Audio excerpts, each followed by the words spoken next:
Vamos juntos partilhando então a palavra de Deus. Nós já estamos há alguns dias já partilhando o livro do Apocalipse, um livro cheio de mistérios, cheio de simbologias e principalmente cheio de superstições. Na maior parte do nosso conhecimento sobre o Apocalipse não são verdades, são fake news, são superstições que nós acabamos ouvindo, criando e achamos que é verdade. Vamos lá então. Apocalipse 6, nós já começamos o capítulo 6 ontem, né? Vamos lá. Capítulo 6, versículo 9. Quando abriu o quinto selo, eu vi debaixo do altar as almas que haviam sido imolados por causa da palavra de Deus e do testemunho que tinham dado, e gritavam com voz forte: Senhor, santo e verdadeiro, até quando tardarás em julgar para reivindicar dos habitantes da terra o nosso sangue? Foi então dado a cada um deles uma veste branca, e foi-lhes dito que repousassem mais um pouco de tempo, até se completar o número dos seus companheiros e irmãos que iriam ser mortos como eles. Apocalipse 6, do 9 ao 11. Então veja só, primeiro, gente, o Apocalipse ele nos fala de coisas futuras? Talvez, mas principalmente de situações atuais. Atuais, é claro, da época em que o livro foi escrito.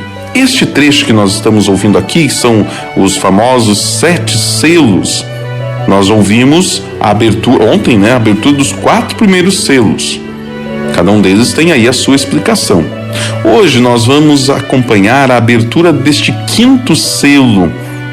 Veja que ele acaba ganhando um espaço maior, vamos dizer assim, né? Desses selos aqui que foram então abertos no livro do Apocalipse. Vamos só para nós recordarmos, nós lembrávamos que o primeiro selo era o cavalo branco, o conquistador. O segundo selo, o cavalo vermelho, que era o conflito. O terceiro selo, o cavalo preto, da fome. O quarto selo, o cavalo amarelo, que é a morte.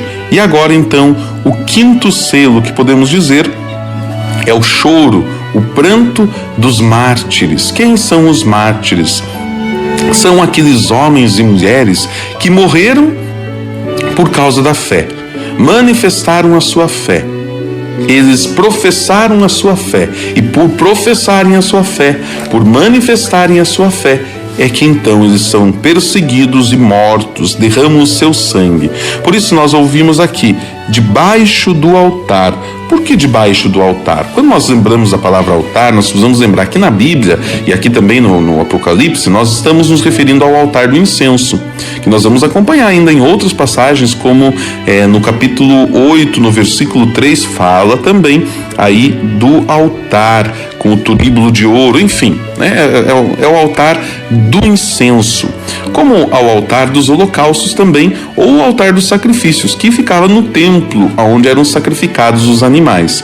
Vejam que agora, ao invés do sacrifício de animais, nós temos o sacrifício das próprias pessoas. Por que eu falava que de situações que já estavam acontecendo, não só que vão acontecer no futuro, mas naquele momento?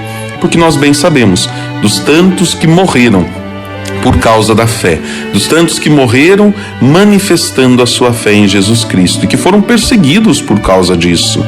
Tudo aqui sugere o altar do sacrifício, pois a cena é dos sacrifícios feitos pelos mártires que deram sua vida pela palavra do Senhor.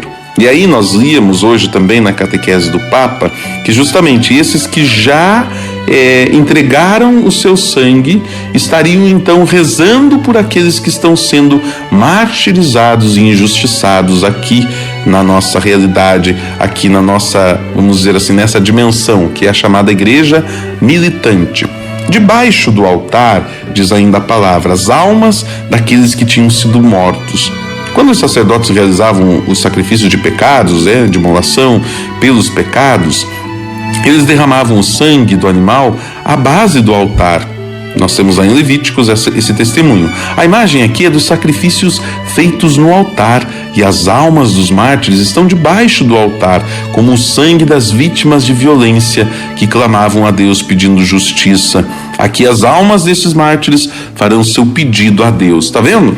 Então, os mártires estão intercedendo, estão rogando. Isso também está lá em Gênesis 4:10, Isaías 26:21, Números 35, 33, por causa da palavra de Deus e também por causa do testemunho que sustentavam. Nós vemos aqui essa parte também, esse trecho, né, que é justamente por isso que derramam o seu sangue, por testemunhar o que eles sustentam, que é a palavra de Deus. Não há dúvida sobre o motivo dessas mortes. Foram mortos por quê? Por causa da palavra, por causa do testemunho. Foi pelo mesmo motivo que João, que estava na ilha de Patmos. Jesus pediu que os seus servos fossem fiéis até a morte. E alguns, como Antipas, já foram mortos por causa do testemunho. Este selo mostra que os outros morreram e que as mortes de mártires ainda não havia acabado. E nós sabemos, ainda hoje, século 21, que temos muitas situações onde esses mártires também continuam sendo perseguidos, continuam sendo mortos. E cabe a nós a oração, a intercessão. Cabe a nós continuarmos unidos na igreja militante, na igreja padecente, que é a que está no purgatório ainda, e a igreja triunfante, que é a igreja celestial. Seguimos em oração, seguimos em comunhão e fé, perseveremos.